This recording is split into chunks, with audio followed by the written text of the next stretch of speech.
40 হয়ে যাবে তাপমাত্রা এবং তাপপ্রবাহের সতর্কতা রয়েছে। 40 পার বঙ্গের তাপমাত্রা। চৈত্রে চাঁদি ফাটা গরম।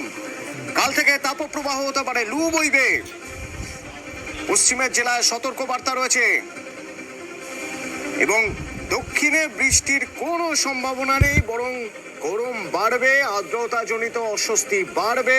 বিশ্বজিৎ প্রতিনিধি সরাসরি আমার সঙ্গে রয়েছেন। কোনো ভালো খবর নেই দক্ষিণবঙ্গের জন্য, বরং সতর্কতা রয়েছে পশ্চিমের জেলাগুলোর জন্য। কি সেই সতর্কতা, বিশ্বজিৎ?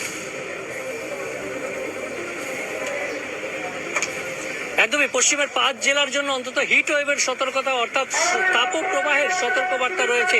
পশ্চিম মেদিনীপুর, ঝাড়গ্রাম, পুরুলিয়া, বাঁকুড়া এবং পশ্চিম বর্ধমান এই 5 জেলার জন্য সতর্কবার্তা রয়েছে হিট ওয়েভের। এছাড়াও গরম ও শুষ্ক আবহাওয়া থাকবে। কলকাতা সহ দক্ষিণবঙ্গের প্রায় সব জেলাতেই গরম ও শুষ্ক আবহাওয়ার সঙ্গে আর্দ্রতাজনিত অস্বস্তি, অর্থাৎ একদিকে উষ্ণতা বাড়বে, অন্যদিকে অস্বস্তিও বাড়বে, কারণ বাতাসে জলীয় বাষ্প থাকবে।